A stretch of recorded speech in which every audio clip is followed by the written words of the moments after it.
Okay, so I have an interesting setup right here. This device will make your anamorphic lenses have autofocus. Now, this is not news because, DJI had the LiDAR before. Recently, they just announced the DJI Focus Pro, which with this kind of tech, it casted a very, very big shadow in terms of the other companies who were starting to do some LiDAR technology. But this module right here is the same concept. Essentially, this will kind of just track what's in front of the lens and kind of just see where the subject is or where it's reflecting the light back. The effective range of this one is about 3 to 4 meters. You need to have enough light, and you also need to not have too much light, or else it's going to impede with the performance with this one. This is why the DJI Focus Pro is another game changer, because it now has the AI technology built into it. In comparison, the DJI Focus Pro has 20 meter range, and this one only has 3 to 4. The concept is really good, but let's talk about the overall experience with it. Now, we've tested it in the studio, and that this is actually kind of difficult to set up to begin with. It's just lengthy, and kind of like the instructions you kind of just have to really decipher, because they're a Chinese company and the English instructions are just Google translated, I believe.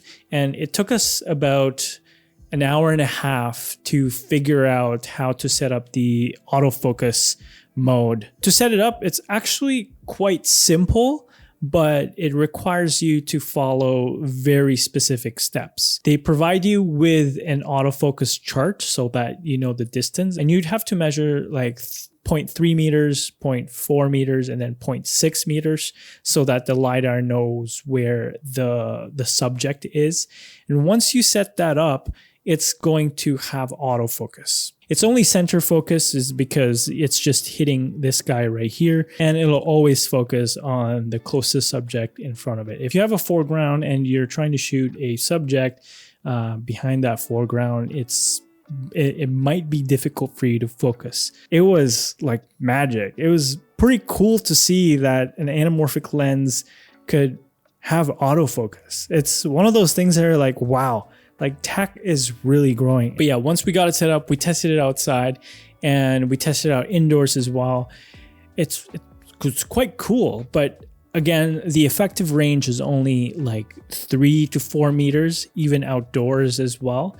We tested it out, and we also had this little kind of like thing, like a reflector thing to help with the LiDAR and to see if it's going to track me past 4 meters.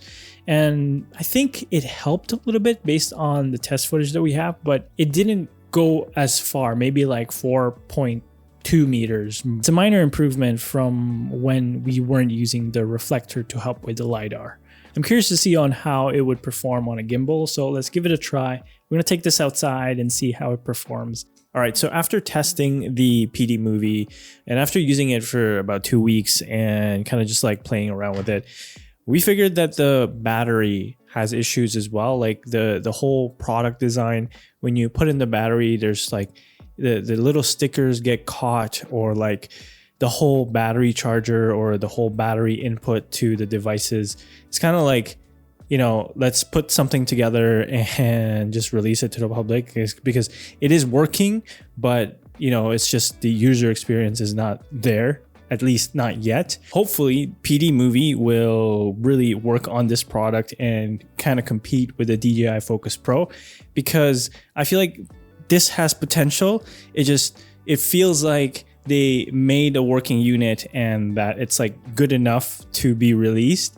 And yeah, like there's a lot of wonky features or like quirks in terms of the product design. I think it still needs to be polished and it still needs to be refined. Putting the little wireless follow focus as well into the bigger module, the bigger wheel, is kind of troublesome as well, because you really have to push it in. And if you push right in the middle of that button, it's going to kind of hold the sides and it's gonna release kind of the battery, like it's going to go down. So then you'd have to push the sides down, and it's kind of hard because there's no space to really attach it to the thread inside that bigger follow focus. So it's just one of those things that, again, it's just product designs that needs to be polished. But overall, I think this product has potential. Again, it just needs to be refined. Maybe the future iterations to compete with the DJI Focus Pro will be way better at an affordable price. Another issue that we've encountered is that it lost the data, like our first setup with the 45mm Remus lens, and we basically had to set it up again. Obviously, we knew how to set it up, so our first try we were able to do it again, and we were able to set it up. There's 6 profiles that you can adjust. They're color coded, so you can use that to mark your lenses. This is red, and this is the one that we set up with red. And overall, you can set up 6 lenses, and that's good if you have a single lens set. Mind you, you're gonna have to set it up again if you're changing lens sets. So that's another thing that we were looking at. You can't really save a lot of profiles. Is it usable? Yeah, I think so. I feel like if I want to shoot my talking heads with an anamorphic lens, I could do that now because I can finally just do this and it's going to focus properly, and center focus is fine. Maybe it'll focus on the microphone, but you know, I can just rig this up so that my face is in the middle. If you place it in a gimbal, it's pretty fun as well. As long as you make sure that you are accounting for its quirks and its disadvantages and work your way around it, you're gonna make this product usable for your shoots as well, especially if you're really itching for shooting with anamorphic lenses or a cine lens that has autofocus. And if you buy the whole package of the Live Air 3 Smart, you get the LiDAR unit, you get some batteries, and you also get a wireless follow focus, which is this guy. It's actually this little guy right there. So you can actually put it on your rig so that just in case the LiDAR doesn't work, you can follow through with the wireless follow focus. And it's great if you have first ACs in your video productions. It's really gonna help out just in case the LiDAR couldn't really follow your subject. I think even though it's not the best LiDAR system out there, it's still quite usable as long as you know the ins and outs of it, its weaknesses and how to shoot with it.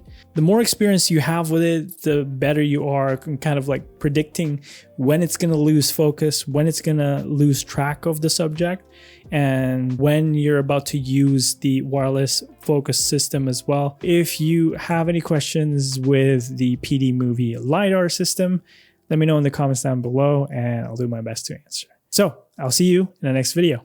Peace.